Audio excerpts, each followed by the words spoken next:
बिस्मिल्लाहिर्रहमानिर्रहीम। अस्सलाम वालेकुम जी। कैसे हैं सब? खैर वाफियत से हैं? उम्मीद है जी सब खैरियत से होंगे। चलें, पहली इतला तो ये दे दूं कि ये भी माशाल्लाह खैरियत से है। आप सबकी दुआ से कमज़ोर हो गया, वो इंशाल्लाह इसको रिकवर कर लेंगे।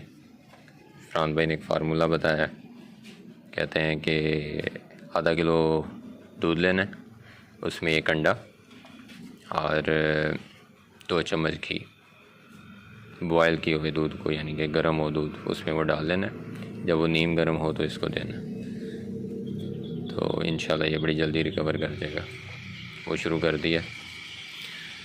बाकी आज जो दिखा रहा हूँ वो ये है कि ये कोड़ तुमा अक्सर दोस्तों को बताया जाता है कि अपने बकरियों को कोड़ तुमा लाजमी दें। कईयों का सवाल होता है कैसे दें। अगर आप स्टोर कर लेते हैं, ड्राई कर लेते हैं, उसको साफ़ करके कूट के रख लेते हैं, तो आप उसको वनडे में मिक्स करके दे सकते हैं। अगर आपके पास ताज़ा है, जैसे कि मेरे पास आया हुआ है, तो फिर आप इस तरह से, जैसे हम सेब काट के खाते हैं, तो ये काशे वगैरह करके जितने जानवर हैं, इसको नमक भी लगा सकते हैं आप, ज़्यादा बेहतर है नमक लगा लें। तो आप इनकी जो खुरलियाँ हैं उनमें डाल दें, तो ये खुद ही खा लेते हैं। बीच में अगर कोई जानवर नखरा कर भी रहा होगा तो दूसरों को देखा देखी खा लेगा। तो इसके फ़वाइद ढेर सारे हैं। एक तो ये ज़ूद हज़म है, जो हाजमे के मामला आता है बकरियों में, उसके लिए बहुत अच्छा है। जो इनके खून में मुख्तलिफ़ किस्म के मसाइल आते हैं, यूँ कह लें कि जो टॉक्सिन्स वगैरह पैदा होते हैं, तो ये इन चीज़ों को क्लियर करता है। फिर यानी कि खून को साफ़ करता है। जैसे अक्सर कहते हैं ना, कड़ी हुई चीज़ जो है वो खून साफ़ करती है, तो बिल्कुल ये उसी तरह से काम करता है। फिर ये और बहुत सारे इसकी न्यूट्रिशन वैल्यूज़ हैं। इसमें ये हाई प्रोटीन भी है, ठीक है। इसमें क्योंकि बीज जिस चीज़ में भी होगा वो बकरी के लिए बहुत फ़ायदेमंद है, बल्कि हर जानदार के लिए बीज जो है वो बड़ा फ़ायदेमंद होता है, क्योंकि बीज में एक ज़िंदगी होती है पूरी। किसी भी फल का, किसी भी फूल का, फली का जो बीज है, वो उस दरख्त की, उस पौधे की सबसे ताकतवर तरीन चीज़ होती है। आम तौर पे जैसे हम ये तरबूज वगैरह खाते हैं, ये इस तरह की यही चीज़ें। तो अब जो अक्सर ह्यूमन न्यूट्रिशंस हैं, यानी कि जो इंसानी खुराक का तयन करने वाले डॉक्टर हैं, जो खुराक के ज़रिए इलाज करते हैं, तो वो अब ये हम जितने भी फ्रूट खाते हैं, इनके बीज वगैरह अक्सर बताते हैं, ये बीज इस्तेमाल करें खुराक में, वो बीज इस्तेमाल करें। आजकल जो दोस्त ज़रा फिटनेस फ्रीक्स हैं, या अपना मतलब जिम शिम करते हैं, उनको पता होगा, चला हुआ है ज़्यादा चिया सीड। अब चिया सीड तो मलंगा टाइप सा होता है वो भी, लेकिन उसकी थोड़ी सी अफादियत में फ़र्क है, उसमें ओमेगा 3 भी होता है। तो मकसद ये सारी बात करने का ये है कि ये जो बीज हैं ये बड़े फ़ायदेमंद होते हैं, तो इनका इस्तेमाल जो है वो बड़ा फ़ायदेमंद होता है। अभी जो TMR तैयार हो रहा है गोटलैंड फार्म का, उसमें भी मैं पढ़ रहा था कि उसमें भी अक्सर उन चीज़ों के बीज हैं जो बकरी बड़े शौक़ से खाती है, जैसे कि उसमें जंतर वगैरह और इन चीज़ों के भी बीज शामिल हैं, कि जो चारा सब्ज़ चारा जाता है, उनकी जो फली में से बीज मिलता है वो भी उसमें शामिल किया जा रहा है। तो इस वजह से उसके रिज़ल्ट जो है वो बड़ा शानदार आ रहा है। तो इसलिए ये चीज़ें जो हैं इनका इस्तेमाल ज़रूरी बनाए। फिर ये पूरी तरह से ऑर्गेनिक है, ठीक है, कुदरती जड़ी बूटियाँ, उसका फल है ये। तो इसके बहुत से फ़वाइद ऐसे भी हैं कि जो हमें मिलते हैं, लेकिन हम उनको शायद हमारे इल्म में की कमी है कि हम उसको पूरी तरह से बता नहीं पाते कि यार इसका दरअसल ये क्यों फ़ायदा होता है। लेकिन इसका बज़ाहिर जब आप इसको इस्तेमाल करेंगे तो आपको इसके फ़वाइद सामने आएंगे कि जानवरों में आपके हाजमे के काफ़ी सारे मामला। चलना बच्चे, उधर चल, क्या हुआ?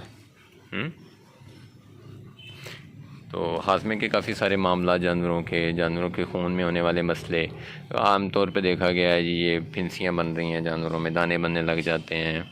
और इस सूरत हाल में भी मैं समझता हूँ कि इसका बहुत ज़्यादा फ़ायदा है। तो ये एक छोटा सा इसमें वीडियो में मैसेज था कि कोशिश करें कि इस तरह की जो कुदरती जड़ी बूटियों से हासिल होने वाले फ़वाइद हैं उनको पूरी तरह से हासिल करें। हमारा पाकिस्तान इन चीज़ों के लिए बड़ा ज़रख़ेज़ है और बड़ी आसानी से ये चीज़ें जो हैं मिल जाती हैं। यही अगर कैप्सूल में पैक हो के हमें सैकड़ों की कीमत में मिले तो हमें उस पर ट्रस्ट हो जाएगा कि इस पर पीछे रिसर्च है और ये देखें कैप्सूल में आ रही है। जैसे कि मोरिंगा है एक, जिसे हम सुहांजना कहते हैं। अब सुहांजना जो है वो पूरी दुनिया में उसकी बड़ी डिमांड है और उसको ड्राई करके और उसके कैप्सूल्स बना के उसको इस्तेमाल किया जाता है। ये ख़ास तौर पे चाइना वगैरह वाली साइड पे उसका कहवा बड़ा इस्तेमाल किया जाता है। तो वो उसकी आप अगर न्यूट्रिशन वैल्यू पढ़ें, उसको आप डॉक्टर ट्री कहने लग गए हैं कि उसके साथ बहुत ज़्यादा इलाज किए जा सकते हैं। उसकी जो ग़िज़ाइयत है वो बड़ी लाजवाब है। तो इंसानों के लिए भी जानवरों के लिए भी। मैं देख रहा था कि एक दोस्त ने शेयर किया हुआ था वो बर्ड्स का उन्होंने सेटअप बनाया हुआ है। तो कराची में उन्होंने मुख्तलिफ़ घरों के सामने, जो उनके पास जगह नहीं थी तो उन्होंने मुख्तलिफ़ घरों के सामने जो उनके लॉन थे उनमें जाके वो दरख्त लगा दिए उनसे इजाज़त लेके। तो अब वो जाते हैं वहाँ से थोड़े से पत्ते ले लेते हैं और वो ला के उनको थोड़ा ड्राई करके तो वो अपने बर्ड्स के खुराक में शामिल करते हैं और बड़ा लाजवाब रिज़ल्ट देते हैं। यानी कि ये कुछ चीज़ें हैं जो हम थोड़ा सा दिमाग लगा के इतनी आसानी से इतने सस्ते में अपने जानवरों को बहुत हाई न्यूट्रिशन दे सकते हैं, बड़ी अच्छी ग़िज़ाइयत दे सकते हैं। तो इनका इस्तेमाल किया करें और अपने जानवरों का ख्याल रखा करें। बहुत शुक्रिया जी, दुआ में याद रखें। अल्लाह हाफ़िज़।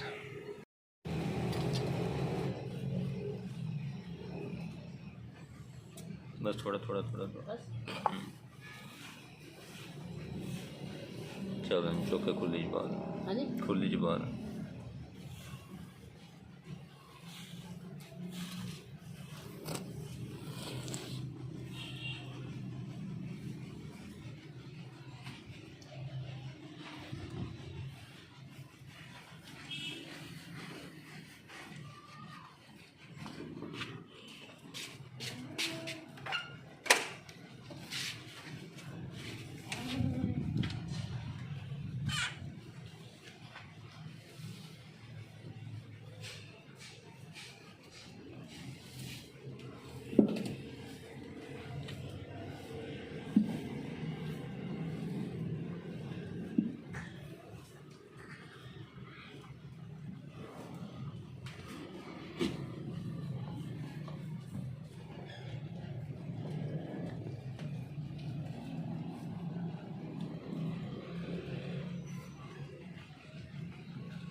तो क्यों नहीं उठी भाई?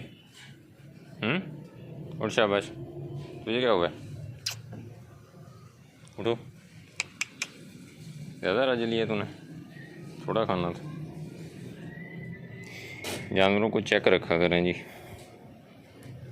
जो जानवर भी खुराक से पीछे हो उसे लाजमी। और इसने खाया शायद ज़्यादा हुआ है इसलिए।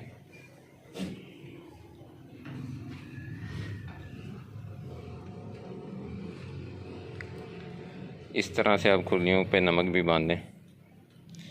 ये देखें, ये इन्होंने चाट के ये हाल किया हुआ है।